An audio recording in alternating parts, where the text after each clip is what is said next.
नमस्कार दोस्तों। हम सब कभी न कभी ऐसे कठिन समय से गुजरते हैं जब लगता है कि सब कुछ खत्म हो गया, कोई रास्ता नहीं बचा। दिल भारी हो जाता है, दिमाग काम करना बंद कर देता है और हम बस उस मुश्किल के जाल में फंसकर छटपटाते रहते हैं। लेकिन क्या हो अगर मैं आपसे कहूं कि इस घोर निराशा और घबराहट के बीच भी शांति और समाधान का एक मार्ग है, एक ऐसा मार्ग जो हजारों साल पहले भगवान गौतम बुद्ध ने हमें दिखाया था। आज मैं आपके साथ भगवान बुद्ध के 3 ऐसे शक्तिशाली मंत्र साझा करने जा रहा हूं, जो शब्द मात्र नहीं बल्कि जीवन बदलने वाली कुंजियां है। ये मंत्र आपको सिखाएंगे कि कैसे कठिन से कठिन परिस्थितियों में भी घबराए बिना शांति और साहस के साथ आगे बढ़ा जाए। ये सिर्फ एक वीडियो नहीं बल्कि आपके भीतर छिपी उस असीम शक्ति को जगाने का एक प्रयास है। लेकिन इस यात्रा को शुरू करने से पहले मैं आपसे एक छोटा सा पर बहुत महत्वपूर्ण सवाल पूछना चाहता हूं। जब आप किसी मुश्किल में होते हैं तो सबसे पहली भावना या विचार आपके मन में क्या आता है? घबराहट, गुस्सा, निराशा या कुछ और? नीचे कमेंट बॉक्स में पूरी ईमानदारी से अपना अनुभव साझा करें। मैं आपके हर एक जवाब को पढ़ता हूं, क्योंकि हम सभी एक दूसरे के अनुभवों से सीखते हैं। तो चलिए अपनी सांसों को थोड़ा धीमा कीजिए, अपने मन को एकाग्र कीजिए और मेरे साथ चलिए उस ज्ञान की ओर जो आपके जीवन को एक नई दिशा दे सकता है। बहुत समय पहले एक समृद्ध नगर में रोहन नाम का एक युवा व्यापारी रहता था। उसका कारोबार खूब फल फूल रहा था। उसके पास धन, संपत्ति, मान सम्मान सब कुछ था। उसका जीवन खुशियों से भरा था और उसे लगता था कि ये सब हमेशा ऐसा ही रहेगा। लेकिन जीवन की अपनी ही चाल होती है। एक रात नगर में भयंकर बाढ़ आई। सब कुछ तहस-नहस हो गया। रोहन की दुकान, उसका माल, उसका घर, सब कुछ पानी में बह गया। जो कल तक नगर का सबसे धनी व्यापारी था, आज उसके पास सिर छिपाने को भी जगह नहीं बची थी। रोहन टूट गया। उसकी सारी उम्मीदें, सारे सपने एक झटके में चूर चूर हो गए थे। वो दिन रात बस यही सोचता रहता, मेरे साथ ही ऐसा क्यों हुआ? मैंने क्या पाप किया था? अब मेरा क्या होगा? घबराहट, चिंता और निराशा ने उसे चारों ओर से घेर लिया था। उसे कोई रास्ता नजर नहीं आ रहा था। उसे लगता था जैसे उसका जीवन ही समाप्त हो गया है। वो कई दिनों तक भूखा प्यासा एक टूटे हुए मंदिर की सीढ़ियों पर बैठा रहता। उसके मन में बार बार आत्महत्या के विचार आने लगे थे। उसे लगता था कि इस अपमान और दुख भरे जीवन से अच्छा है कि वह मर जाए। एक दिन जब वो अपनी निराशा की गहराइयों में डूबा हुआ था, उसने सुना कि पास के वन में एक महान संत भगवान बुद्ध अपने अनुयायियों के साथ ठहरे हुए हैं। लोगों का कहना था कि उनके वचनों में अद्भुत शांति और शक्ति है और वे किसी भी दुखी व्यक्ति को सही मार्ग दिखा सकते हैं। एक क्षीण सी आशा की किरण रोहन के मन में जागी। उसने सोचा, खो तो मैं सब कुछ चुका ही हूं, क्या पता उन संत के पास मेरे दुखों का कोई अंत हो। और इसी उम्मीद के साथ वो थकेहारे कदमों से भगवान बुद्ध की ओर चल पड़ा। घने जंगल को पार करते हुए जब रोहन भगवान बुद्ध के समक्ष पहुंचा तो उसकी सारी हिम्मत जवाब दे गई। वो उनके चरणों में गिर पड़ा और फूट फूट कर रोने लगा। उसकी आवाज में उसका सारा दर्द, सारी पीड़ा और सारी निराशा झलक रही थी। भगवान, मैं लुट गया। मेरा सब कुछ समाप्त हो गया। मेरे जीवन में अब कुछ नहीं बचा। मैं जीना नहीं चाहता। मुझे कोई रास्ता दिखाइए। मुझे इस घोर अंधकार से बाहर निकालिए। भगवान बुद्ध ने धीरे से अपनी आंखें खोली। उनकी दृष्टि में अपार करुणा और शांति थी, जैसे वे रोहन के मन की हर पीड़ा को समझ रहे हों। उन्होंने रोहन को अपने पास बैठने का इशारा किया। जब रोहन थोड़ा शांत हुआ तो बुद्ध ने अत्यंत कोमल और दृढ़ स्वर में कहा, पुत्र, जीवन में सुख और दुख, सफलता और असफलता धूप और छाव की तरह आते जाते रहते हैं। कोई भी परिस्थिति स्थायी नहीं होती। घबराने से या निराश होने से परिस्थितियां नहीं बदलती, बल्कि तुम्हारा मन और अधिक अशांत हो जाता है। रोहन ने निराशा से कहा, लेकिन भगवान, मैं क्या करूं? मेरा तो सब कुछ छिन गया। मुझे भविष्य में केवल अंधकार ही दिख रहा है। बुद्ध मुस्कुराए और कहा, पुत्र, मैं तुम्हें आज 3 ऐसे मंत्र दूंगा जो यदि तुमने अपने जीवन में उतार लिए तो कोई भी कठिन परिस्थिति तुम्हें विचलित नहीं कर पाएगी। ये मंत्र तुम्हें घबराहट से निकालकर साहस और शांति की ओर ले जाएंगे। और तब बुद्ध ने अपने अमृत तुल्य वचनों से रोहन और हम सभी को वो 3 जीवन बदलने वाले मंत्र दिए। मंत्र 1, ये भी बदल जाएगा। बुद्ध ने अपना पहला मंत्र दिया, पुत्र, जीवन का सबसे बड़ा सत्य है अनित्यता, अर्थात कुछ भी स्थायी नहीं है। सब कुछ परिवर्तनशील है। जो आज है वो कल नहीं होगा, और जो कल होगा वो परसों नहीं रहेगा। उन्होंने समझाया, जब तुम अत्यंत सुखी हो, जब सफलता तुम्हारे कदम चूम रही हो, तब भी याद रखो ये भी बदल जाएगा। इससे तुम्हें अहंकार नहीं होगा और तुम उस सुख में आसक्त नहीं होगे। और जब तुम घोर दुख में हो, जब चारों ओर निराशा हो, जब लगे कि अब कुछ नहीं बचा, तब भी पूरे विश्वास के साथ याद रखो ये भी बदल जाएगा। इससे तुम्हें निराशा नहीं घेरेगी और तुम्हें उस दुख से बाहर निकलने की शक्ति मिलेगी। ये मंत्र हमें सिखाता है कि चाहे अच्छा समय हो या बुरा, वो हमेशा नहीं रहता। जब हम इस सत्य को गहराई से समझ लेते हैं तो हम मुश्किलों में घबराते नहीं, क्योंकि हमें पता होता है कि ये बुरा दौर भी एक दिन समाप्त हो जाएगा। और हम अच्छे समय में ज्यादा इतराते नहीं, क्योंकि हमें पता होता है कि ये भी स्थायी नहीं है। अब एक सवाल आपसे, मेरे दोस्तों, क्या आपने कभी अपने जीवन में इस अनित्यता के सिद्धांत का अनुभव किया है? क्या कोई ऐसा बुरा दौर था जिसके बारे में आपने सोचा था कि ये कभी खत्म नहीं होगा, लेकिन समय के साथ वो भी गुजर गया? अपने अनुभव नीचे कमेंट्स में जरूर साझा करें। आपके अनुभव दूसरों को हिम्मत दे सकते हैं। इस मंत्र का प्रैक्टिकल उपाय, जब भी आप किसी कठिन परिस्थिति में हो या मन बहुत घबरा रहा हो, तो आंखें बंद करके गहरी सांस लें और मन ही मन 5 से 7 बार दोहराएं, ये भी बदल जाएगा। इस वाक्य की शक्ति को महसूस करें। यह आपको तात्कालिक शांति और धैर्य देगा। आप चाहें तो इसे एक छोटे कागज पर लिखकर ऐसी जगह रख सकते हैं जहां आपकी नजर बार बार पड़े। दोस्तों, अगर आपको बुद्ध का यह पहला मंत्र शक्तिशाली और उपयोगी लगा हो और आपको लगता है कि ये आपके या किसी और के जीवन में सकारात्मक बदलाव ला सकता है, तो इस वीडियो को एक लाइक जरूर दीजिए। आपका एक लाइक हमें और भी प्रेरणादायक सामग्री बनाने के लिए प्रोत्साहित करता है। मंत्र 2, दुख का मूल कारण हमारी इच्छाएं और आसक्ति है। बुद्ध ने रोहन की ओर देखते हुए दूसरा और अधिक गहरा मंत्र दिया, पुत्र, हमारे जीवन में जो भी दुख, पीड़ा या घबराहट है, उसका मूल कारण हमारी अपनी इच्छाएं, अपेक्षाएं और वस्तुओं या परिस्थितियों से हमारा गहरा लगाव, आसक्ति है। उन्होंने विस्तार से समझाया, जब हम किसी चीज से बहुत ज्यादा उम्मीद लगा लेते हैं, चाहे वो धन हो, संबंध हो, सफलता हो या कोई विशेष परिणाम हो, और वो उम्मीद पूरी नहीं होती, तो हमें दुख होता है। हम चाहते हैं कि चीजें हमेशा हमारी मर्जी के अनुसार हों, लेकिन जीवन अपनी गति से चलता है। जब तुम ये समझ जाओगे कि तुम्हारी घबराहट का कारण बाहरी परिस्थितियां उतनी नहीं जितना उन परिस्थितियों से तुम्हारी अपेक्षाएं और तुम्हारा मोह है, तो तुम अपने दुख के स्रोत को पहचान पाओगे। ये मंत्र हमें आत्मनिरीक्षण करने के लिए प्रेरित करता है। जब हम मुश्किल में होते हैं तो हम अक्सर बाहरी कारकों को दोष देते हैं, लेकिन बुद्ध हमें अपने भीतर झांकने के लिए कहते हैं। क्या हमारी पीड़ा इसलिए है कि हमने किसी परिणाम से स्वयं को बहुत ज्यादा बांध लिया था? क्या हम किसी ऐसी चीज को पकड़े हुए हैं जिसे जाने देना ही उचित है?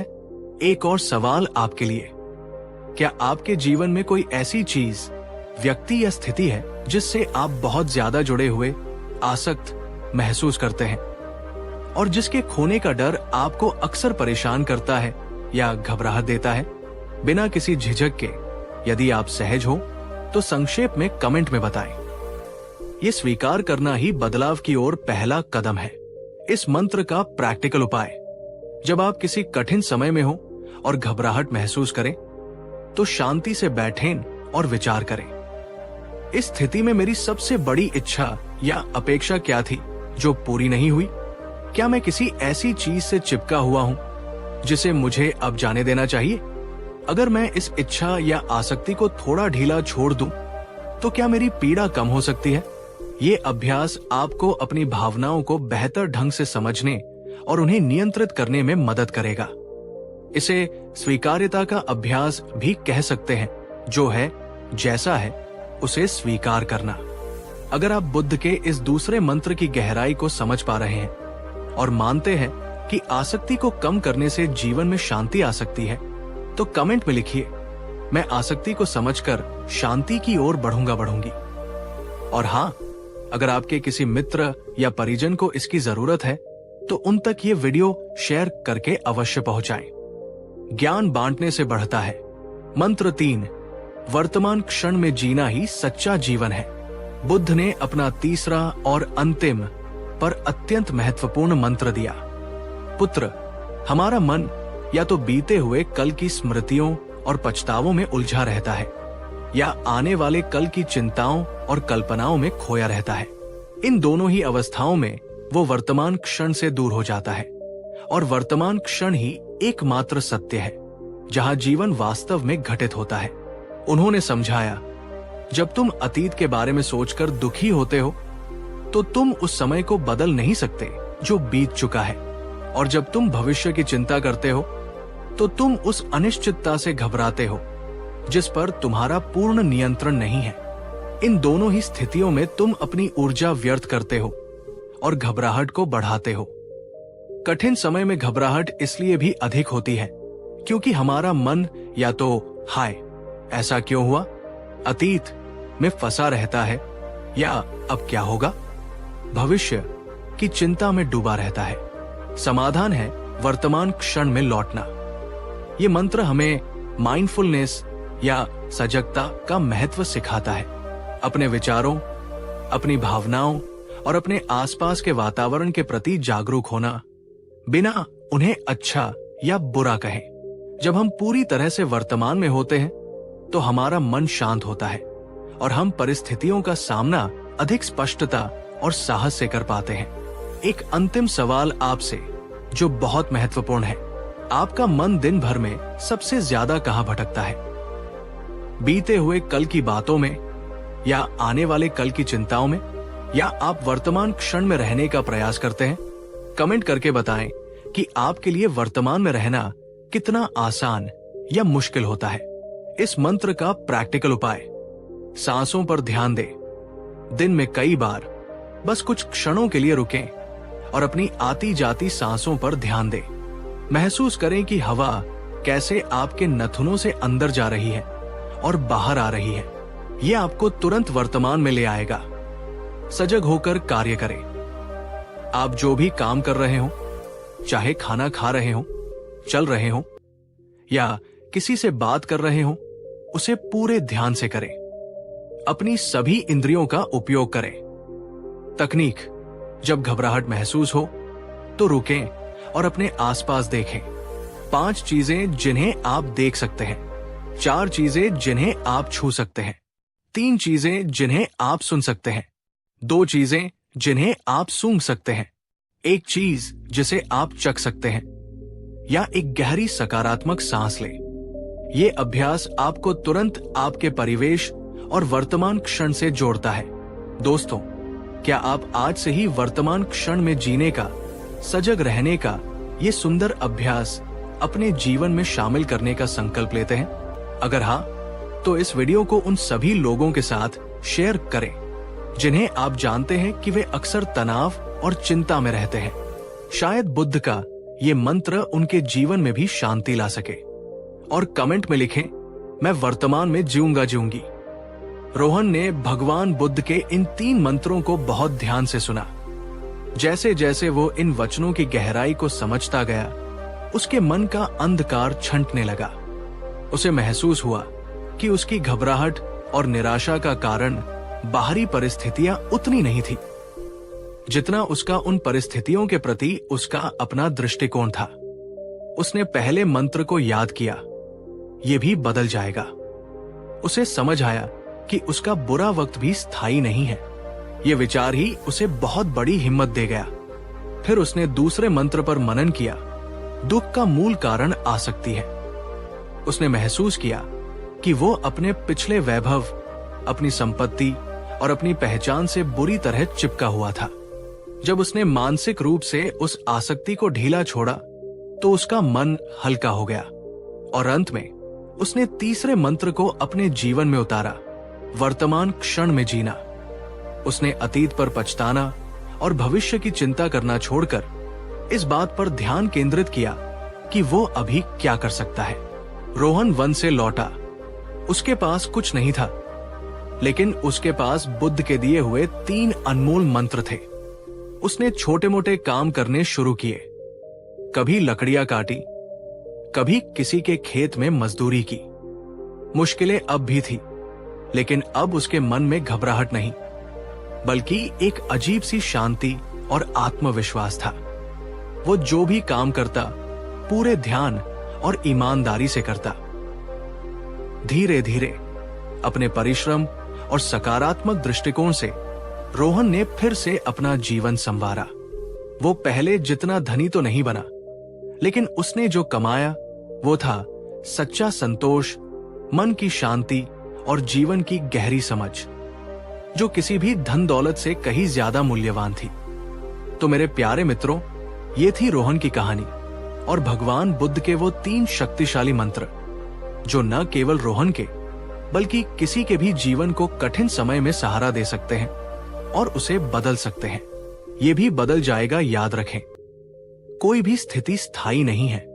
दुख का मूल कारण आसक्ति है। अपनी इच्छाओं और लगाव को समझें और उन्हें संतुलित करें। वर्तमान क्षण में जीना, अतीत के पछतावे और भविष्य की चिंता से मुक्त होकर वर्तमान पर ध्यान केंद्रित करें। ये मंत्र कोई जादुई छड़ी नहीं है, बल्कि ये जीवन जीने के वो सिद्धांत हैं जिन्हें अभ्यास में लाने से ही इनका वास्तविक प्रभाव अनुभव होता है। जब भी जीवन में मुश्किलें आए, जब भी मन घबराए, इन 3 मंत्रों को याद कीजिएगा। अगर बुद्ध के इन वचनों ने, इस कहानी ने आपके दिल को छुआ है और आपको लगता है कि ये आपके जीवन में या किसी और के जीवन में सकारात्मक बदलाव ला सकता है, तो कृपया इस वीडियो को एक प्यार भरा लाइक अवश्य दें और नीचे कमेंट में हमें जरूर बताएं कि इन 3 मंत्रों में से कौन सा मंत्र आपको सबसे ज्यादा शक्तिशाली लगा और आप उसे अपने जीवन में कैसे उतारने का प्रयास करेंगे। लिखिए, बुद्ध के वचन मेरा मार्गदर्शन करेंगे और हाँ, इस ज्ञान के प्रकाश को फैलने में हमारी मदद करें। इस वीडियो को अपने परिवार, अपने दोस्तों और उन सभी लोगों के साथ शेयर करें जिन्हें आपको लगता है कि इसकी सबसे ज्यादा जरूरत है। आपका एक शेयर किसी निराश व्यक्ति के जीवन में उम्मीद की किरण जगा सकता है। अगर आपने अभी तक हमारे इस शांति की राह या आपके चैनल का नाम परिवार का हिस्सा नहीं बने हैं, तो ऐसे ही जीवन को दिशा देने वाले और मन को शांति प्रदान करने वाले वीडियोस के लिए चैनल को सब्सक्राइब करके घंटी वाले आइकॉन को दबाना न भूलें, ताकि हमारी कोई भी नई प्रस्तुति आपसे छूट न जाए। जाने से पहले मैं आपसे एक बात कहना चाहता हूँ। कठिन समय जीवन का एक हिस्सा है। उनसे डरकर भागने के बजाय बुद्ध के दिखाए मार्ग पर चलकर हम उनसे बहुत कुछ सीख सकते हैं और पहले से ज्यादा मजबूत बन सकते हैं। आपके अनुसार इन 3 मंत्रों के अलावा ऐसी कौन सी एक चीज है जो आपको कठिन समय में सबसे ज्यादा हिम्मत और शांति देती है? अपने अनमोल विचार और अनुभव नीचे कमेंट बॉक्स में हमारे साथ साझा करें। हम सब मिलकर एक सकारात्मक और सहयोगी समुदाय का निर्माण कर सकते हैं। नमस्कार दोस्तों, और हमारे इस सफर में पुनः स्वागत है। पिछली बार हमने भगवान बुद्ध के उन 3 शक्तिशाली मंत्रों के बारे में जाना था, जिन्होंने रोहन जैसे व्यक्ति को घोर निराशा और घबराहट से निकालकर जीवन को एक नई दृष्टि दी। हमने सीखा था ये भी बदल जाएगा। दुख का मूल कारण हमारी इच्छाएं और आसक्ति है। वर्तमान क्षण में जीना ही सच्चा जीवन है। अगर आपने वो पहला भाग नहीं देखा है तो मैं निवेदन करूंगा कि आप पहले उसे देख लें, ताकि इस यात्रा को समझने में आपको और आसानी हो। तो मंत्रों को जानना एक बात है, पर उन्हें अपने जीवन का अभिन्न अंग बना लेना, अपनी रग-रग में उतार लेना, ये एक सतत साधना है। आज हम इसी साधना को और गहराई से समझेंगे। हम देखेंगे कि कैसे इन मंत्रों को जानने के बाद भी जब जीवन हमें नई चुनौतियां देता है तो हम कैसे स्थिर रह सकते हैं। इस दूसरे भाग की शुरुआत भी एक सवाल से करते हैं। पिछली बार बुद्ध के 3 मंत्रों को सुनने के बाद क्या आपने उन्हें अपने जीवन में किसी छोटी या बड़ी स्थिति में अपनाने की कोशिश की? और अगर की तो आपका अनुभव कैसा रहा? क्या कोई कठिनाई आई? नीचे कमेंट बॉक्स में अपने अनुभव निसंकोच साझा करें। आपके अनुभव हमारे इस समुदाय के लिए बहुत मूल्यवान हैं। तो चलिए अपनी डायरी और पेन तैयार रखिए, क्योंकि आज हम कुछ और गहरे मोती खोजने वाले हैं। रोहन ने बुद्ध के मंत्रों को हृदय में तो बसा लिया था, लेकिन पुराने विचार और आदतें इतनी आसानी से पीछा नहीं छोड़ती। जीवन में छोटी बड़ी मुश्किलें अब भी आती थी। कभी ग्राहक नाराज हो जाता, कभी बनाया हुआ माल खराब हो जाता, कभी सेहत नासाज हो जाती। एक बार रोहन ने बड़ी मेहनत से बाजार के लिए मिट्टी के सुंदर बर्तन बनाए, लेकिन रात में आई तेज बारिश और आंधी से उसका कच्चा छप्पर उड़ गया और लगभग सारे बर्तन टूट गए या खराब हो गए। एक पल के लिए रोहन का दिल बैठ गया। वही पुरानी घबराहट, वही निराशा उसे घेरने लगी। मन में विचार आया, देखा मेरी किस्मत ही खराब है, कुछ भी अच्छा नहीं हो सकता मेरे साथ। लेकिन तभी उसे बुद्ध का पहला मंत्र याद आया, ये भी बदल जाएगा। और दूसरा मंत्र, दुख का मूल कारण आसक्ति है। उसे समझ आया कि वो उन बर्तनों से और उनसे होने वाली आय से कितना जुड़ गया था। वो वहीं बैठ गया, आंखें बंद की और गहरी सांसें लेने लगा। उसने अपने मन में उठ रहे निराशा के विचारों को देखा, जैसे आकाश में तैरते बादलों को देखा जाता है। उसने उन्हें पकड़ने या उनसे लड़ने की कोशिश नहीं की। बुद्ध का एक और गहन शिक्षण यहाँ काम आता है। प्रयास की निरंतरता। बुद्ध सिखाते थे कि ज्ञान प्राप्त कर लेना ही काफी नहीं, उस ज्ञान को बनाए रखने और उसे आचरण में लाने के लिए सतत प्रयास आवश्यक है। ये प्रयास ही हमें पुरानी नकारात्मक आदतों से निकालकर नई सकारात्मक आदतों की ओर ले जाता है। रोहन ने महसूस किया कि मंत्रों को याद रखना एक बात है और उन्हें उस क्षण में जीना जब भावनाएं प्रबल हों दूसरी बात। ये आसान नहीं था, पर असंभव भी नहीं। दोस्तों, क्या आपके साथ भी ऐसा होता है कि आप कुछ अच्छा करने का संकल्प लेते हैं, कोई नई आदत डालना चाहते हैं, पर कुछ समय बाद पुरानी दिनचर्या या पुराने विचार हावी हो जाते हैं? ये बहुत स्वाभाविक है। कमेंट में बताएं कि ऐसी कौन सी एक सकारात्मक आदत है जिसे आप अपनाना चाहते हैं पर मुश्किल आ रही है। शायद हम एक दूसरे की मदद कर सके। इस चुनौती का प्रैक्टिकल उपाय, छोटे कदम उठाएं। एक साथ सब कुछ बदलने की कोशिश न करें। एक समय में एक छोटी आदत या एक मंत्र पर ध्यान केंद्रित करें। आत्मकरुणा रखें। अगर आप चूक जाते हैं या पुराने पैटर्न में लौट जाते हैं तो खुद को कोसे नहीं। ये सीखने की प्रक्रिया का हिस्सा है। बस धीरे से खुद को वापस सही रास्ते पर ले आएं। अपने फोन पर या किसी नोट पर उन मंत्रों या सकारात्मक विचारों को लिखें जिन्हें आप अपनाना चाहते हैं, ताकि वे दिन भर आपकी नजरों के सामने रहें। एक छोटी डायरी रखें और उसमें लिखें कि आपने कब कब उन सिद्धांतों को सफलतापूर्वक लागू किया। यह आपको प्रेरित करेगा। अगर आप ये मानते हैं कि सतत प्रयास और धैर्य ही हमें ज्ञान को आचरण में बदलने में मदद करते हैं, तो इस वीडियो को एक लाइक देकर हमारा उत्साह वर्धन करें। और यदि आप किसी ऐसे व्यक्ति को जानते हैं जो अच्छी आदतें अपनाने के लिए संघर्ष कर रहा है, तो ये वीडियो उनसे शेयर करें। शायद उन्हें इससे कुछ प्रेरणा मिले। रोहन ने बुद्ध के तीसरे मंत्र वर्तमान क्षण में जीना को और गहराई से अपने जीवन में उतारना शुरू किया। पहले वो इसे केवल ध्यान करते समय या जब बहुत परेशान होता था तब अभ्यास में लाता था, लेकिन अब उसने इसे अपनी दिनचर्या का हिस्सा बना लिया। जब वो सुबह उठता तो कुछ देर अपनी सांसों पर ध्यान देता। जब वो पानी पीता तो पानी की शीतलता को अपने गले में महसूस करता। जब वो मिट्टी गूंथता तो मिट्टी की नरमी और खुशबू को महसूस करता। जब वो किसी से बात करता तो उसकी बातों को पूरे ध्यान से सुनता, बिना अपने मन में अगली बात सोचे। बुद्ध सिखाते हैं कि सजगता केवल आंख बंद करके बैठने का नाम नहीं है, बल्कि ये जीवन के हर छोटे बड़े कार्य को पूरी चेतना और जागरूकता के साथ करने का नाम है।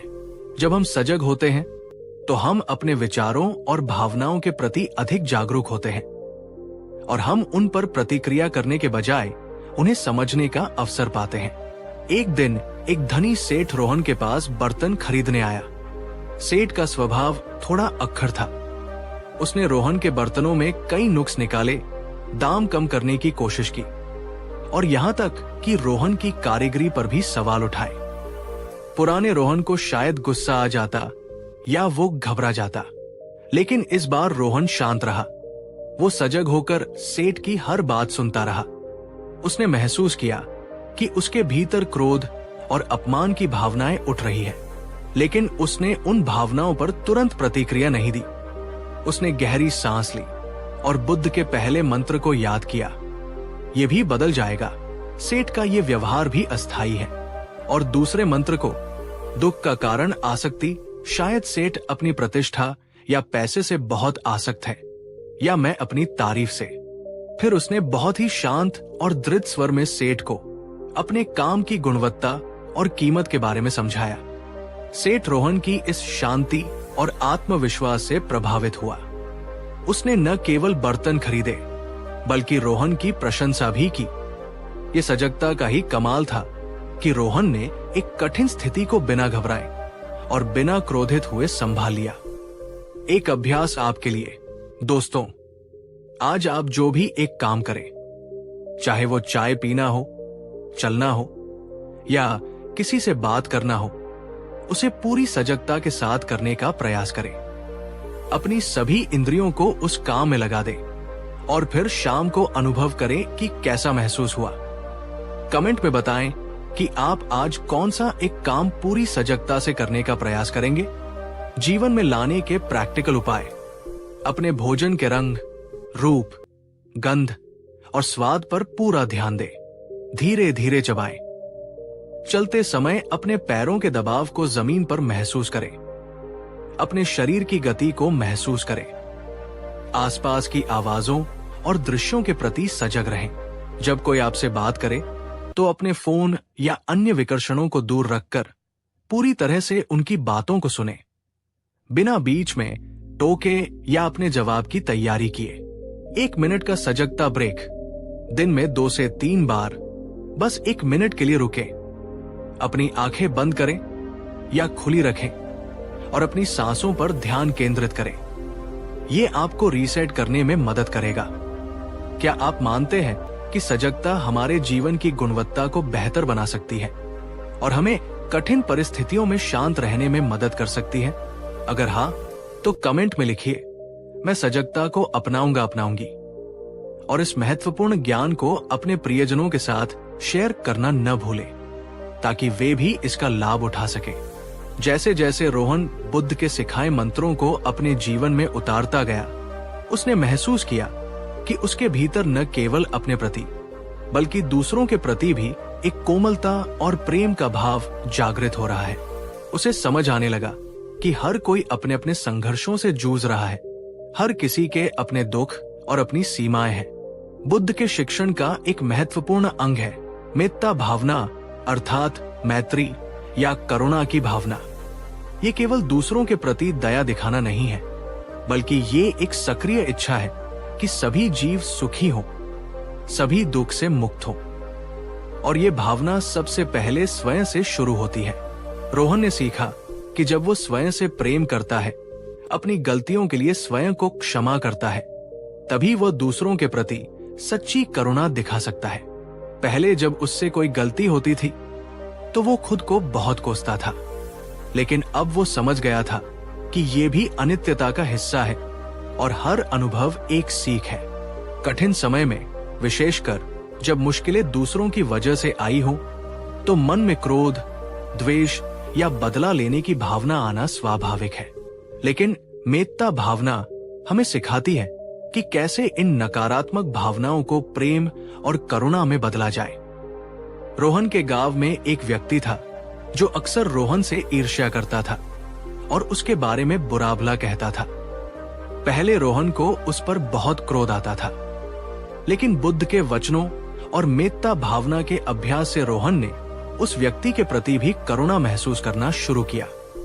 उसने सोचा, ये व्यक्ति शायद अपने भीतर बहुत दुखी और असुरक्षित है, इसीलिए ऐसा व्यवहार कर रहा है। मैं कामना करता हूं कि इसे भी शांति और सुख मिले।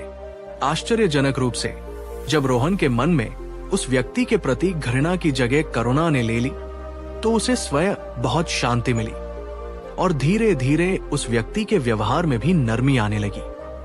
क्या आपके जीवन में कोई ऐसा व्यक्ति है जिसके प्रति आपके मन में क्रोध या नाराजगी है? क्या आप कल्पना कर सकते हैं कि उस व्यक्ति के प्रति करुणा का भाव रखने से आपको स्वयं कैसा महसूस होगा? ये आसान नहीं है, पर प्रयास करने योग्य है। करुणा भावना का प्रैक्टिकल अभ्यास। शांति से बैठें, अपने लिए प्रेम और करुणा के विचार भेजें। मन ही मन कहें, मैं सुखी रहूं, मैं स्वस्थ रहूं, मैं सुरक्षित रहूं, मैं शांत रहूं। प्रियजनों के लिए, फिर अपने प्रियजनों, परिवार, मित्र के लिए यही कामना करें। फिर उन लोगों के बारे में सोचें जिनके प्रति आप न अच्छा महसूस करते हैं न बुरा, और उनके लिए भी यही कामना करें। कठिन व्यक्तियों के लिए ये सबसे चुनौतीपूर्ण है। उस व्यक्ति के बारे में सोचें जिससे आपको परेशानी है और उसके लिए भी जितना संभव हो सके यही कामना करें। याद रखें, ये आप अपने मन की शांति के लिए कर रहे हैं। अंत में अपनी करुणा का विस्तार सभी जीवित प्राणियों तक करें। करुणा एक ऐसी शक्ति है जो न केवल हमारे बल्कि दूसरों के जीवन को भी सकारात्मक रूप से बदल सकती है। अगर आप इस विचार से सहमत हैं, तो कमेंट में लिखें, मैं करुणा का अभ्यास करूंगी। और इस प्रेम भरे संदेश को दुनिया में फैलाने के लिए इस वीडियो को शेयर करें। वर्षों बीत गए, रोहन ने बुद्ध के 3 मंत्रों और उनसे जुड़े अन्य सद्गुणों को अपने जीवन का आधार बना लिया था। उसका जीवन अब पूरी तरह से बदल चुका था। वो अब भी साधारण जीवन जीता था, लेकिन उसके मन में जो शांति, संतोष और आनंद था, वो अनमोल था। उसने ये भी समझ लिया था कि ये यात्रा कभी समाप्त नहीं होती। जीवन हर दिन नई चुनौतियां और नए अवसर लेकर आता है। महत्वपूर्ण ये नहीं है कि हम कभी गिरे नहीं, बल्कि ये है कि हर बार गिरकर हम कितनी जल्दी और कितनी समझदारी से उठते हैं। बुद्ध के वचन उसके लिए केवल शब्द नहीं रहे थे, वे उसके अनुभव बन चुके थे। ये भी बदल जाएगा ने उसे हर परिस्थिति में धैर्य और समता रखना सिखाया। दुख का मूल कारण आसक्ति है ने उसे अनासक्त होकर कर्म करना और फल की चिंता से मुक्त रहना सिखाया। वर्तमान क्षण में जीना ने उसे जीवन के हर पल का रस लेना और छोटी छोटी खुशियों को पहचानना सिखाया। और करुणा ने उसके हृदय को विशाल और प्रेमपूर्ण बना दिया था। वो अब दूसरों के लिए प्रेरणा का स्रोत बन गया था। लोग उसके पास अपनी समस्याएं लेकर आते और वो बुद्ध के सिखाए मार्ग से उन्हें शांति और समाधान की राह दिखाता। तो दोस्तों, ये थी रोहन की यात्रा का अगला पड़ाव, और ये यात्रा हम सबकी भी है। बुद्ध के ये सिद्धांत कालातीत है। ये हमें सिखाते हैं कि कैसे जीवन की धूप छाव में, सुख दुख में हम अपने मन की शांति को बनाए रख सकते हैं और एक सार्थक जीवन जी सकते हैं। याद रखें, ये ज्ञान केवल सुनने या पढ़ने के लिए नहीं है, ये अनुभव करने के लिए है, इसे जीने के लिए है। छोटी छोटी शुरुआत करें, धैर्य रखें, और अपने प्रति कोमल रहें। अगर इस दूसरे भाग ने आपको बुद्ध के उपदेशों को और गहराई से समझने और अपने जीवन में उतारने की प्रेरणा दी है, तो कृपया अपने प्रेम और समर्थन को लाइक के रूप में हम तक पहुंचाएं। आपके लिए आज का सबसे महत्वपूर्ण टेकअवे क्या रहा, या बुद्ध की कौन सी शिक्षा आपको अपने जीवन के इस पड़ाव पर सबसे अधिक प्रासंगिक लग रही है? नीचे कमेंट में अपने विचार साझा करें। और अगर आपको लगता है कि ये ज्ञान किसी और के जीवन में भी प्रकाश ला सकता है, किसी और को भी कठिन समय से उबरने में मदद कर सकता है, तो इसे खुलकर शेयर करें। ज्ञान का दीपक जलाने से ही अंधकार मिटता है। अगर आप हमारे इस शांति की राह या आपके चैनल का नाम परिवार के साथ जुड़े रहना चाहते हैं और ऐसे ही जीवन को समृद्ध बनाने वाले और मन को शांति देने वाले वीडियोस भविष्य में भी देखना चाहते हैं, तो चैनल को सब्सक्राइब करना और घंटी वाले आइकॉन को दबाना बिल्कुल न भूलें। बुद्ध का मार्ग आत्मखोज और निरंतर विकास का मार्ग है। कोई भी रातों रात प्रबुद्ध नहीं हो जाता। ये छोटी छोटी जीतों और सीखों से भरी एक सुंदर यात्रा है। क्या आपके पास कोई ऐसा व्यक्तिगत अनुभव या कहानी है जहां आपने बुद्ध की किसी शिक्षा को अपनाकर अपने जीवन में कोई बड़ा बदलाव महसूस किया हो? कृपया अपने प्रेरणादायक अनुभव नीचे कमेंट्स में साझा करें। आपका अनुभव हजारों लोगों के लिए आशा की किरण बन सकता है। हम सब एक दूसरे के अनुभव से सीखते हैं और आगे बढ़ते हैं। अपनी यात्रा पर विश्वास रखें। हर कदम महत्वपूर्ण है। आप शांति, प्रेम और आनंद के पात्र हैं। अगली बार मिलने तक अपना और अपनों का ख्याल रखें। आपका बहुत बहुत धन्यवाद। बुद्ध शरण गच्छामि। कहानी 2। नमस्कार दोस्तों, जीवन एक यात्रा है और इस यात्रा में अच्छे बुरे, सुख दुख के पड़ाव आते ही रहते हैं। कभी सूरज की सुनहरी धूप खिलखिलाती है, तो कभी घने काले बादल आसमान को घेर लेते हैं। जब बुरा वक्त आता है, जब मुश्किलें हमें चारों ओर से घेर लेती हैं, तो स्वाभाविक रूप से हमारा मन अशांत हो जाता है, घबराहट होती है और हम तुरंत प्रतिक्रिया करना चाहते हैं। कुछ कहना चाहते हैं, कुछ करना चाहते हैं। लेकिन क्या आपने कभी सोचा है कि कभी-कभी, विशेषकर बुरे वक्त में, हमारी सबसे बड़ी ताकत हमारी चुप्पी और हमारी शांति में छिपी हो सकती है? आज हम एक ऐसी ही गहन शिक्षा पर बात करेंगे जो हमें भगवान गौतम बुद्ध से मिली। एक ऐसी शिक्षा जो हमें सिखाती है कि जब जीवन की आंधियां तेज हो, तो कैसे अपने भीतर के मौन और स्थिरता को बनाए रखकर हम उन तूफानों को भी पार कर सकते हैं। ये कहानी सिर्फ सुनने के लिए नहीं, बल्कि अपने भीतर उस असीम शांति को अनुभव करने का एक निमंत्रण है। लेकिन इस गहरी यात्रा में आगे बढ़ने से पहले मैं आपसे एक छोटा सा पर बहुत महत्वपूर्ण सवाल पूछना चाहता हूं। जब आप किसी बहुत कठिन परिस्थिति या बुरे वक्त से गुजर रहे होते हैं, तो आपकी पहली स्वाभाविक प्रतिक्रिया क्या होती है? क्या आप बहुत ज्यादा बोलते हैं, शिकायत करते हैं, या चुप रहकर स्थिति को समझने की कोशिश करते हैं? नीचे कमेंट बॉक्स में पूरी ईमानदारी से अपना अनुभव साझा करें। मैं आपके हर एक विचार को बहुत ध्यान से पढ़ता हूं, क्योंकि ये हमें एक दूसरे को बेहतर समझने में मदद करता है। तो चलिए अपनी सांसों को थोड़ा गहरा करें, अपने मन को वर्तमान क्षण में ले आएं और बुद्ध की इस अनमोल शिक्षा की ओर मेरे साथ बढ़ें। बहुत समय पहले एक शक्तिशाली राज्य में राजा विक्रमसेन का शासन था। राजा पराक्रमी थे, लेकिन उनका स्वभाव अत्यंत क्रोधी और अधीर था। छोटी छोटी बातों पर वे आपा खो बैठते थे और उनके दरबार में अक्सर तनाव का माहौल बना रहता था। एक बार पड़ोसी राज्य ने अचानक आक्रमण कर दिया। सीमा पर तैनात सेना हारने लगी और राज्य में हाहाकार मच गया। राजा विक्रमसेन क्रोध और चिंता से पागल हो उठे। उन्होंने तुरंत अपने सभी मंत्रियों और सेनापतियों की आपातकालीन सभा बुलाई। दरबार में कोलाहल मचा हुआ था। मंत्री एक दूसरे पर आरोप लगा रहे थे, सेनापति अपनी सफाई दे रहे थे और राजा का क्रोध हर पल बढ़ता जा रहा था। हर कोई बोल रहा था, हर कोई अपनी बात मनवाना चाहता था, लेकिन कोई समाधान नजर नहीं आ रहा था। घबराहट और निराशा दरबार में फैल चुकी थी। उसी दरबार में एक कोने में राज्य के सबसे वृद्ध और ज्ञानी सलाहकार आचार्य देवव्रत शांत बैठे थे। वे न कुछ बोल रहे थे, न ही किसी बहस में हिस्सा ले रहे थे। उनकी आंखें बंद थी और उनके चेहरे पर एक अजीब सी शांति थी, जैसे बाहर का कोलाहल उन्हें छू भी न पा रहा हो। राजा विक्रमसेन की नजर उन पर पड़ी। इस आपाधापी में आचार्य की चुप्पी उन्हें और भी ज्यादा क्रोधित कर गई।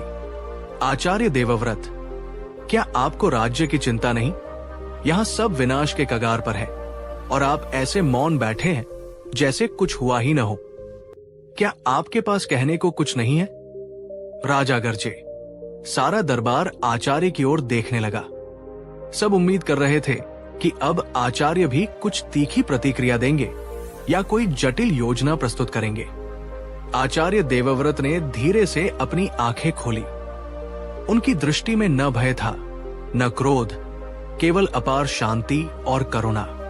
उन्होंने अत्यंत धीमे और स्पष्ट स्वर में कहा, महाराज, जब नदी में बाढ़ आती है तो क्या हम उसके बहाव से लड़कर उसे रोक सकते हैं, या पहले हमें शांत होकर पानी के उतरने का इंतजार करना चाहिए ताकि हम देख सकें कि कितना नुकसान हुआ है और आगे क्या करना है? उनकी इस बात ने जैसे पूरे दरबार में एक क्षण के लिए सन्नाटा ला दिया।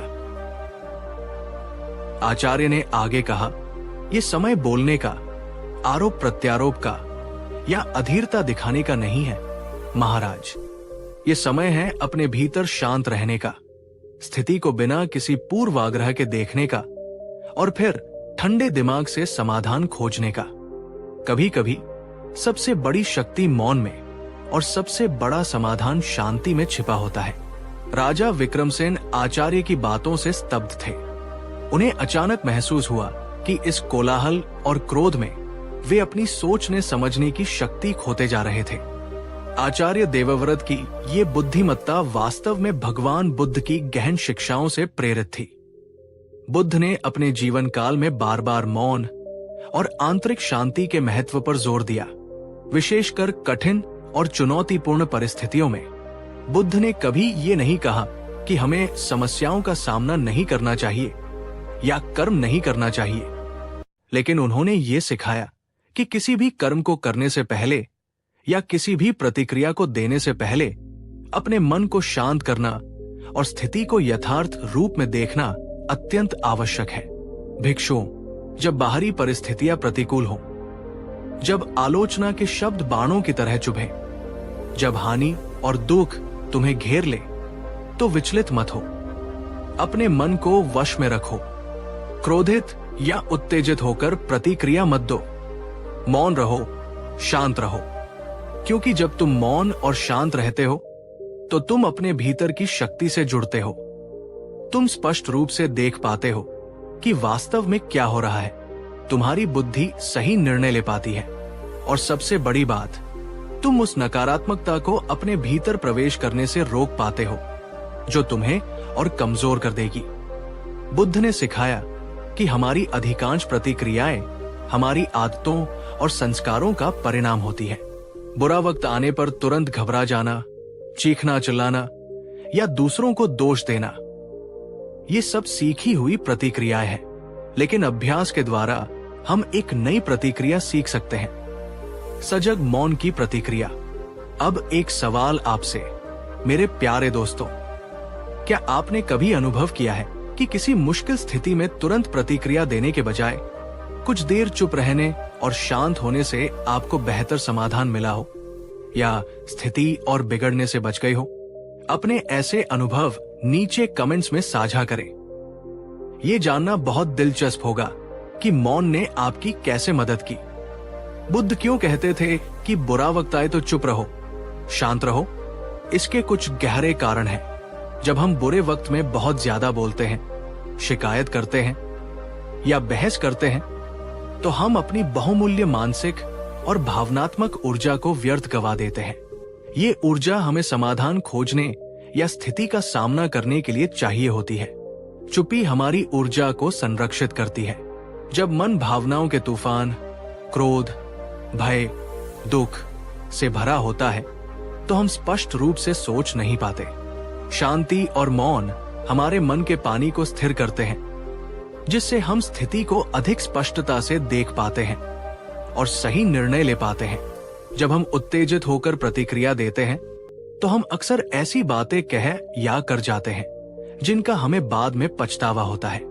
ये स्थिति को और बिगाड़ सकता है। चुप्पी हमें नकारात्मक शब्दों और कर्मों से बचाती है। आत्मनिरीक्षण का अवसर। मौन हमें अपने भीतर झांकने का अवसर देता है। हम समझ पाते हैं कि इस स्थिति में हमारी अपनी क्या भूमिका है, हमारी कौन सी कमजोरियां उजागर हो रही हैं और हमें क्या सीखने की जरूरत है। दूसरे को भी शांत होने का अवसर देना। कभी कभी हमारी चुप्पी सामने वाले व्यक्ति को भी आत्ममंथन करने और शांत होने का अवसर देती है, खासकर यदि विवाद या बहस की स्थिति हो। दोस्तों, क्या आप बुद्ध की इस गहन शिक्षा से सहमत हैं कि मौन और शांति में अद्भुत शक्ति छिपी है? अगर हाँ, तो इस वीडियो को एक लाइक देकर अपना समर्थन व्यक्त करें। आपका हर लाइक हमें ये बताता है कि आप इन मूल्यों को महत्व देते हैं। मौन की साधना कैसे करें अभ्यास? बुद्ध की ये शिक्षा सुनने में तो बहुत अच्छी लगती है, लेकिन इसे अमल में लाना, विशेषकर जब भावनाएं उफान पर हों, आसान नहीं होता। इसके लिए अभ्यास और सजगता की जरूरत होती है। आचार्य देवव्रत ने राजा विक्रमसेन को यही समझाया। उन्होंने कहा, महाराज, ये शांति और मौन कोई पलायन नहीं है, बल्कि ये साहस और बुद्धिमत्ता का परिचायक है। इसे साधने के लिए कुछ अभ्यास करने होंगे। बुरा वक्त आने पर चुप और शांत रहने के कुछ प्रैक्टिकल तरीके। सबसे पहले ये पहचानना सीखें कि कौन सी बातें या स्थितियां आपको उत्तेजित करती है या आपकी शांति भंग करती है। जब आप अपने ट्रिगर्स के प्रति सजग होंगे तो आप उनके प्रति अपनी प्रतिक्रिया को नियंत्रित करने की दिशा में पहला कदम उठाएंगे। आपके लिए सवाल, आपकी शांति को भंग करने वाला सबसे आम ट्रिगर क्या है? क्या वह किसी व्यक्ति का व्यवहार है, कोई विशेष परिस्थिति या कोई आंतरिक भय? कमेंट में साझा करें यदि आप सहज हो। जैसे ही आपको लगे कि आप उत्तेजित हो रहे हैं या नकारात्मक प्रतिक्रिया देने वाले हैं, तुरंत रुके। कुछ भी कहने या करने से पहले एक पॉज ले। ये पॉज कुछ सेकंड का भी हो सकता है, लेकिन ये बहुत शक्तिशाली होता है। प्रैक्टिकल टिप, मन ही मन 1 से 10 तक गिनती गिने या 3 गहरी सांसें ले। ये आपको आवेग में प्रतिक्रिया करने से रोकेगा। उस पॉज के दौरान सचेत रूप से मौन रहने का चुनाव करें। अपने आप से कहें, मैं अभी कुछ नहीं कहूंगा कहूंगी, मैं पहले शांत होऊंगी। ये याद रखें कि आपके पास हमेशा चुप रहने का विकल्प होता है। मौन रहते हुए अपना पूरा ध्यान अपनी आती जाती सांसों पर ले आएं। महसूस करें कि हवा कैसे अंदर जा रही है और बाहर आ रही है। सांसें हमारे मन को वर्तमान क्षण में लाने और शांत करने का सबसे शक्तिशाली उपकरण है। दिन में कई बार कुछ मिनटों के लिए सचेत श्वास का अभ्यास करें ताकि ये आपकी आदत बन जाए। 5वां कदम, अपने विचारों और भावनाओं को देखें। मौन और शांति की अवस्था में अपने मन में उठ रहे विचारों और भावनाओं को एक साक्षी की तरह देखें, बिना उनसे उलझे या उन्हें सही गलत ठहराएं। जैसे आकाश में बादल आते जाते रहते हैं, वैसे ही विचार और भावनाएं भी आती जाती हैं। उन्हें बस देखें और जाने दें। गहन विचार, क्या आप अपने विचारों और भावनाओं से अलग होकर उन्हें देख पाते हैं या आप अक्सर उनके साथ बजाते हैं? ये अभ्यास बहुत महत्वपूर्ण है। जब आपका मन थोड़ा शांत हो जाए, तब स्थिति का ठंडे दिमाग से पुनर्मूल्यांकन करें। अब आप शायद समस्या को एक नए दृष्टिकोण से देख पाएंगे और बेहतर समाधान खोज पाएंगे। यदि बोलना या कुछ करना आवश्यक हो, तो अब आप आवेग में रिएक्ट करने के बजाय सोच समझकर और शांति से रिस्पॉन्ड कर पाएंगे। आपकी प्रतिक्रिया अधिक रचनात्मक और समाधानोन्मुखी होगी। अगर आपको लगता है कि ये प्रैक्टिकल स्टेप्स आपको बुरे वक्त में शांत और चुप रहने में मदद कर सकते हैं, तो कमेंट में लिखिए, मैं मौन और शांति का अभ्यास करूंगी। और इस महत्वपूर्ण जानकारी को अपने उन दोस्तों और प्रियजनों के साथ शेयर करें जिन्हें इसकी जरूरत महसूस होती है। ज्ञान बांटने से बढ़ता है। राजा विक्रमसेन ने आचार्य देवव्रत की बातों को गंभीरता से लिया। उन्होंने दरबार को कुछ समय के लिए स्थगित कर दिया और एकांत में जाकर आचार्य के बताए अनुसार शांत होने का प्रयास किया। शुरुआत में यह बहुत कठिन था। उनका मन बार बार क्रोध और चिंता की ओर भाग रहा था, लेकिन उन्होंने धैर्य नहीं छोड़ा। वे गहरी सांसें लेते रहे और अपने विचारों को देखने का प्रयास करते रहे। धीरे धीरे उनके मन का तूफान शांत होने लगा। जब वे शांत हुए तो उन्हें स्थिति अधिक स्पष्ट रूप से दिखाई देने लगी। उन्हें समझ आया कि पड़ोसी राज्य ने उनकी अधीरता और आंतरिक कलह का ही फायदा उठाया था। उन्हें यह भी महसूस हुआ कि उनके मंत्री और सेनापति डरे हुए थे और इसलिए सही सलाह नहीं दे पा रहे थे। कुछ घंटों बाद जब राजा विक्रमसेन वापस दरबार में आए तो उनके व्यक्तित्व में एक अद्भुत परिवर्तन था। उनका चेहरा शांत था, उनकी आवाज स्थिर थी और उनकी आंखों में एक नई दृढ़ता थी। उन्होंने किसी पर दोष नहीं मथा, बल्कि उन्होंने बहुत ही शांत और स्पष्ट शब्दों में अपनी रणनीति बताई। उन्होंने अपने सबसे विश्वसनीय और सक्षम लोगों को महत्वपूर्ण जिम्मेदारियां सौंपी। उन्होंने अपनी सेना का मनोबल बढ़ाया, लेकिन युद्धोन्माद फैलाने के बजाय उन्होंने कूटनीति और आत्मरक्षा पर जोर दिया। क्योंकि राजा शांत थे, इसलिए पूरे राज्य में भी एक सकारात्मक ऊर्जा का संचार हुआ। लोगों की घबराहट कम हुई। मंत्रियों ने अधिक रचनात्मक ढंग से सोचना शुरू किया। परिणाम स्वरूप कुछ ही दिनों में स्थिति नियंत्रण में आने लगी। राजा विक्रमसिंह की शांति और बुद्धिमत्ता ने पड़ोसी राज्य को भी ये संदेश दिया कि वे एक कमजोर नहीं, बल्कि एक विचारशील और दृढ़ शासक का सामना कर रहे हैं। अंततः बिना बड़े विनाश के एक सम्मानजनक संधि हो गई और राज्य में पुनः शांति स्थापित हो गई। राजा विक्रमसेन ने उस दिन सीखा कि सच्चे पराक्रम का अर्थ केवल शस्त्रों का बल नहीं, बल्कि मन की शांति और मौन की शक्ति भी है। उन्होंने आचार्य देवव्रत का आभार व्यक्त किया और बुद्ध की शिक्षाओं को अपने जीवन में उतारने का संकल्प लिया। तो मेरे प्यारे मित्रों, ये थी राजा विक्रमसेन और आचार्य देवव्रत की कहानी और भगवान बुद्ध की वो गहन शिक्षा जो हमें सिखाती है कि कैसे बुरे वक्त में चुप रहकर, शांत रहकर हम न केवल अपनी रक्षा कर सकते हैं, बल्कि बड़ी से बड़ी मुश्किल को भी पार कर सकते हैं। मौन का अर्थ निष्क्रियता या कायरता नहीं है। मौन का अर्थ है अपने भीतर की शक्ति को पहचानना, अपनी भावनाओं का स्वामी बनना और आवेगों के वश में न आकर बुद्धिमत्ता से निर्णय लेना। जब अगली बार आपके जीवन में कोई चुनौती आए, कोई बुरा वक्त दस्तक दे, तो बुद्ध के इन शब्दों को याद कीजिएगा। चुप रहो, शांत रहो, पार हो जाओगे। ये अभ्यास एक दिन में नहीं आएगा, लेकिन निरंतर प्रयास से आप भी इस कला में निपुण हो सकते हैं। अगर भगवान बुद्ध की ये शिक्षा, ये कहानी आपके हृदय को छू गई है और आपको लगता है कि ये आपके जीवन में शांति और स्थिरता ला सकती है, तो कृपया इस वीडियो को एक प्रेरणादायक लाइक जरूर दें और नीचे कमेंट में हमें ये जरूर बताएं कि आज की इस चर्चा से आपने सबसे महत्वपूर्ण बात क्या सीखी, या मौन और शांति का आपके जीवन में क्या महत्व है। लिखिए, बुद्ध के वचन मेरे जीवन में शांति लाए, या जो भी आपके दिल से निकले।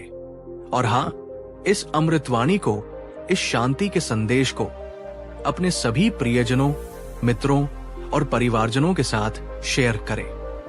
क्या पता आपका एक शेयर किसी परेशान व्यक्ति के जीवन में सुकून का एक झोंका ले आए। अगर आप हमारे इस ज्ञान की ज्योति या आपके चैनल का नाम परिवार के साथ जुड़े रहना चाहते हैं और भविष्य में भी ऐसी ही जीवन बदलने वाली शिक्षाओं और कहानियों को सुनना चाहते हैं, तो चैनल को सब्सक्राइब करके घंटी इला वाले आइकॉन को दबाना न भूलें, ताकि हमारी हर नई प्रस्तुति आप तक सबसे पहले पहुंचे। जाने से पहले मैं आपसे एक अंतिम प्रश्न पूछना चाहूंगा। बुद्ध की मौन और शांति की इस शिक्षा के अलावा आपकी अपनी कोई ऐसी निजी तकनीक या विश्वास है जो आपको बुरे वक्त में स्थिर और सकारात्मक रहने में मदद करता है? कृपया अपने बहुमूल्य अनुभव और विचार नीचे कमेंट बॉक्स में हमारे साथ साझा करें। हम सब एक दूसरे से सीखते हैं और आपका अनुभव किसी और के लिए मार्गदर्शक बन सकता है। नमस्कार दोस्तों, और हमारे इस मौन और शांति की यात्रा के दूसरे चरण में आपका पुनः हार्दिक स्वागत है। पिछले भाग में हमने भगवान बुद्ध की उस गहन शिक्षा को छुआ था कि कैसे बुरे वक्त में चुप रहकर, शांत रहकर हम पार हो सकते हैं। हमने राजा विक्रमसेन और आचार्य देवव्रत की कहानी के माध्यम से देखा था कि कैसे मौन और शांति ने एक पूरे राज्य को विनाश से बचाया। हमने ये भी समझा था कि मौन का अर्थ निष्क्रियता नहीं, बल्कि अपने भीतर की शक्ति को जागृत करना और बुद्धिमत्ता से प्रतिक्रिया देना है। तो ये जानना कि मौन शक्तिशाली है एक बात है, पर इस शक्ति को अपने जीवन में, अपनी रोजमर्रा की चुनौतियों में, अपनी आदतों में उतारना, ये एक सतत साधना है। आज हम इसी साधना के अगले पड़ाव पर बात करेंगे। हम जानेंगे कि इस सजग मौन को कैसे और गहरा किया जाए और कैसे ये हमारे रिश्तों, हमारे काम और हमारे मन की स्थायी शांति के लिए एक वरदान बन सकता है। इस दूसरे भाग की शुरुआत भी एक आत्मचिंतन के प्रश्न से करते हैं। पिछली बार मौन और शांति की शक्ति के बारे में जानने के बाद क्या आपने सचेत रूप से किसी ऐसी स्थिति में चुप रहने या शांत प्रतिक्रिया देने का प्रयास किया जहां आप सामान्यतः उत्तेजित हो जाते? यदि हाँ, तो उस अनुभव से आपने क्या सीखा? क्या कोई नई चुनौती सामने आई? नीचे कमेंट बॉक्स में अपने अनुभव, अपनी सफलताएं और अपनी कठिनाइयां निसंकोच साझा करें। आपका हर अनुभव हमारे इस साधक समुदाय के लिए अनमोल है। तो चलिए अपने मन को एकाग्र करें, अपने हृदय को खुला रखें और मौन की इस गहन यात्रा में और गहरे उतरते हैं। आचार्य देवव्रत ने राजा विक्रमसेन को केवल बाहरी रूप से चुप रहना नहीं सिखाया था, बल्कि उन्होंने उस चुप्पी को भीतर तक ले जाने का मार्ग दिखाया था।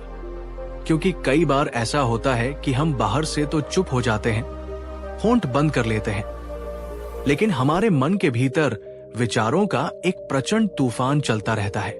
हम मन ही मन बहस करते रहते हैं, शिकायतें करते रहते हैं, योजनाएं बनाते रहते हैं या पछताते रहते हैं। बुद्ध की शिक्षा का एक बहुत महत्वपूर्ण पहलू है चित्त की एकाग्रता और विचारों की सजगता। वे सिखाते थे कि सच्ची शांति तब मिलती है जब न केवल हमारी वाणी मौन हो, बल्कि हमारा मन भी अनावश्यक कोलाहल से मुक्त हो। सोचिए, अगर आप बाहर से चुप हैं, लेकिन अंदर ही अंदर किसी पर क्रोधित हो रहे हैं या किसी बुरी घटना को बार बार याद करके दुखी हो रहे हैं, तो क्या वह सच्चा मौन होगा? क्या वह आपको शांति देगा? शायद नहीं। असली चुनौती बाहरी चुप्पी को भीतरी शांति में बदलना है। आचार्य ने राजा को समझाया, महाराज, जब आप बाहरी रूप से चुप हो तो अपने मन के भीतर चल रहे संवाद को भी सुनने और समझने का प्रयास करें। देखें कि आपके मन में कौन से विचार बार बार आ रहे हैं। क्या वे विचार उपयोगी हैं या वे केवल आपकी अशांति को बढ़ा रहे हैं? एक गहरा सवाल आपसे, मेरे दोस्तों, जब आप बाहरी रूप से चुप रहने की कोशिश करते हैं, तो क्या आपके मन में विचारों की गति और तेज हो जाती है? आप अपने मन की बकबक को कैसे शांत करने का प्रयास करते हैं? अपने अनुभव और तकनीकें कमेंट में साझा करें। ये हम सब के लिए बहुत उपयोगी हो सकता है। भीतरी मौन या विचारों की शांति के लिए प्रैक्टिकल अभ्यास। विचारों को साक्षी भाव से देखना। जब आप शांत बैठें तो अपने मन में उठने वाले विचारों को बिना किसी निर्णय के, बिना उनसे उलझे, बस एक तटस्थ दर्शक की तरह देखें। जैसे आप आकाश में बादलों को देखते हैं जो आते हैं और चले जाते हैं। विचारों को भी आने दे और जाने दे। जब कोई प्रबल विचार या भावना उठे, जैसे क्रोध, चिंता, भय, तो उसे मन ही मन एक नाम दे। जैसे क्रोध उठ रहा है, चिंता का विचार है। ये आपको उस विचार से थोड़ी दूरी बनाने में मदद करता है। आप उसके साथ बहते नहीं। कोई छोटा सा शांत करने वाला मंत्र, जैसे ओम शांति, या कोई आपकी पसंद का, या कोई सकारात्मक वाक्य, जैसे मैं शांत हूं, सब ठीक हो जाएगा। मन ही मन दोहरा सकते हैं। ये आपके मन को नकारात्मक विचारों से हटाकर सकारात्मकता की ओर ले जाता है। सांसों पर लौटना। जब भी लगे कि विचार बहुत ज्यादा हावी हो रहे हैं, तो अपना ध्यान तुरंत अपनी सांसों पर वापस ले आएं। सांसें वर्तमान क्षण का लंगर है। नियमित ध्यान का अभ्यास। प्रतिदिन कुछ समय 5 से 10 मिनट से शुरू करके नियमित रूप से ध्यान, जैसे आनापानसती सांस पर ध्यान का अभ्यास करने से मन को शांत और विचारों को नियंत्रित करने की क्षमता बढ़ती है। अगर आप मानते हैं कि सच्चा मौन केवल बाहरी नहीं बल्कि भीतरी भी होना चाहिए और आप अपने विचारों को शांत करने का प्रयास करने के लिए प्रेरित हुए हैं, तो इस वीडियो को एक लाइक देकर अपनी सहमति जताएं। और अगर आप किसी ऐसे व्यक्ति को जानते हैं जो मन की अशांति से जूझ रहा है, तो ये वीडियो उनसे शेयर करें। शायद ये उनके लिए मददगार हो। बुद्ध की शिक्षा का ये अर्थ कदापि नहीं है कि हमें हर परिस्थिति में हमेशा चुप ही रहना चाहिए। अन्याय के सामने चुप रहना या जहां हमारी आवाज की जरूरत है वहां मौन साध लेना, ये बुद्ध का मार्ग नहीं है। बुद्ध ने स्वयं सत्य और धर्म की स्थापना के लिए बोला, उपदेश दिए। तो महत्वपूर्ण सवाल ये उठता है कि कब चुप रहना है और कब बोलना है, और अगर बोलना है तो कैसे बोलना है। आचार्य देवव्रत ने राजा विक्रमसेन को यही विवेक सिखाया। उन्होंने कहा, महाराज, मौन एक हथियार भी है और एक ढाल भी। इसका प्रयोग बुद्धिमानी से करना चाहिए। बुद्ध के सम्यक वचन के सिद्धांत यहाँ बहुत प्रासंगिक है, जो अष्टांगिक मार्ग का एक हिस्सा है। सम्यक वचन के अनुसार हमारी वाणी होनी चाहिए सत्य। जो हम कहें वो सच हो। जो हम कहें वो दूसरों के लिए और स्वयं के लिए लाभकारी हो।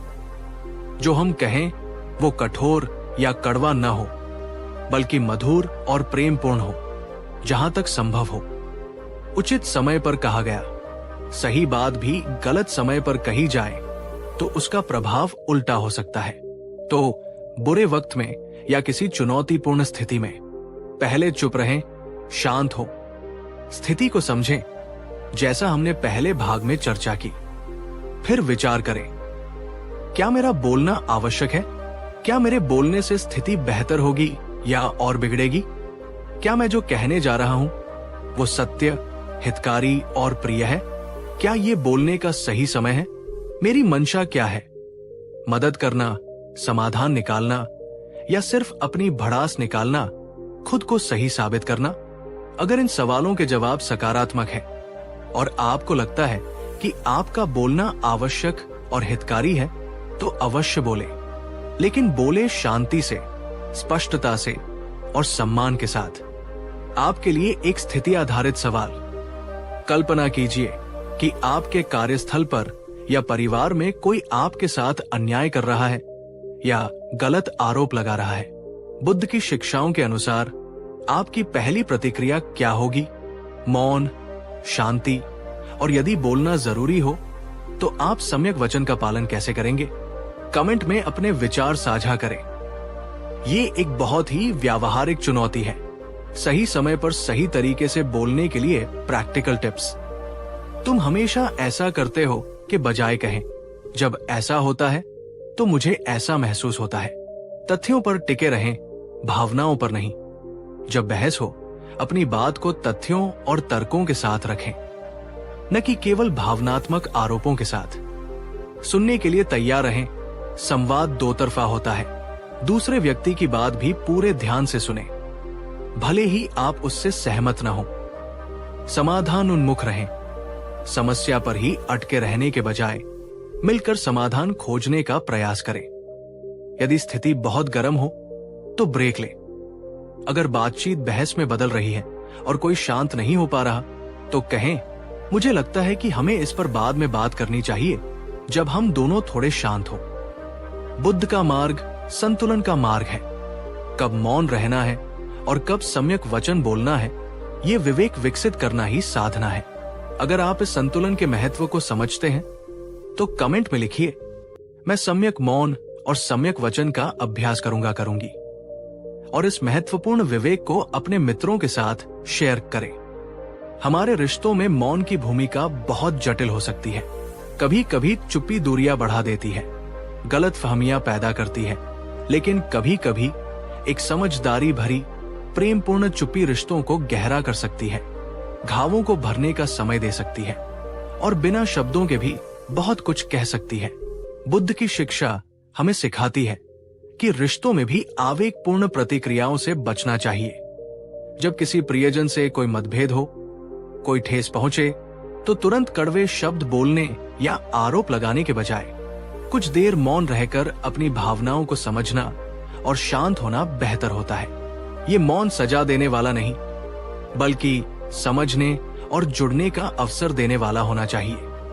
आचार्य देवव्रत ने एक बार राजा विक्रमसेन को सलाह दी थी, महाराज, जब आप अपनी महारानी या अपने पुत्र से किसी बात पर अप्रसन्न हो, तो तुरंत दंड या कठोर वचन कहने के बजाय कुछ समय एकांत में बिताएं।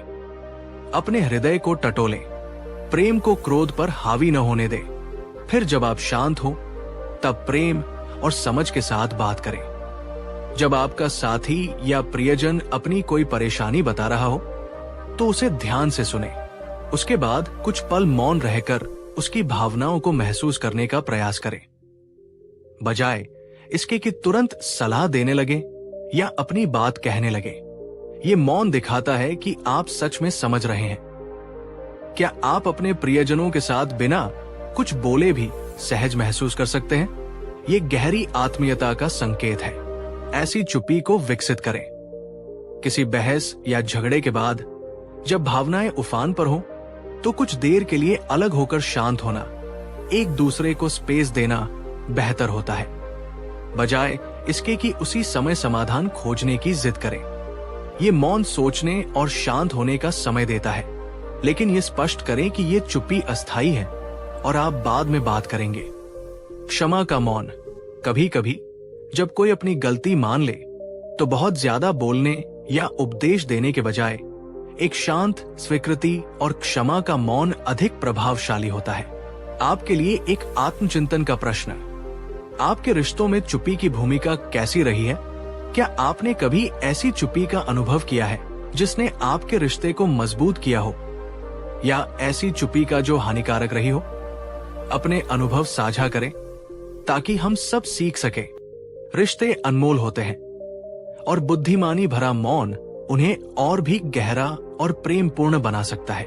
अगर आप इस विचार से सहमत हैं, तो इस वीडियो को एक लाइक दें और इसे अपने प्रियजनों के साथ शेयर करें, खासकर उनके साथ जिनके साथ आप अपने मौन को और भी सार्थक बनाना चाहते हैं।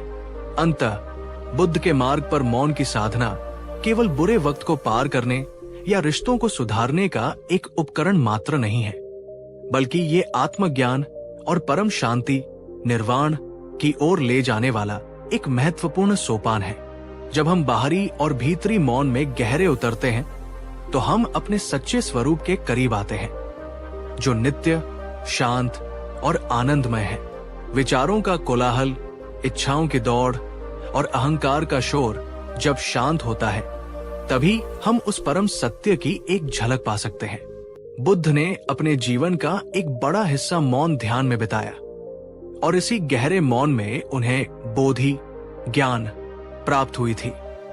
ये मौन हमें सिखाता है चीजों और परिणामों से डिटैचमेंट, सुख दुख, मान अपमान में समान भाव रखना, आत्म जागरूकता, अपने मन और भावनाओं की गहरी समझ, सभी प्राणियों के प्रति निस्वार्थ प्रेम। ये यात्रा लंबी और धैर्य की मांग करने वाली हो सकती है, लेकिन इसका हर कदम हमें अधिक शांति, अधिक आनंद और अधिक मुक्ति की ओर ले जाता है। तो दोस्तों, ये थी हमारी मौन और शांति की यात्रा का दूसरा और अधिक गहन चरण। हमने देखा कि कैसे बुद्ध की ये सरल सी लगने वाली शिक्षा हमारे जीवन के हर पहलू को रूपांतरित करने की क्षमता रखती है, हमारे विचारों से लेकर हमारे रिश्तों तक और हमारी आध्यात्मिक प्रगति तक। मौन केवल शब्दों का अभाव नहीं है, ये एक उपस्थिति है, एक शक्ति है, एक गहरा विश्राम है। इसे अपने जीवन में उतारने का प्रयास करें, छोटे छोटे कदमों से शुरुआत करें और देखें कि कैसे ये आपके जीवन में चमत्कारिक परिवर्तन लाता है। अगर इस गहन चर्चा ने आपको मौन की शक्ति को और बेहतर ढंग से समझने और उसे अपने जीवन में अपनाने की प्रेरणा दी है, तो कृपया इस वीडियो को एक हृदय से लाइक दें।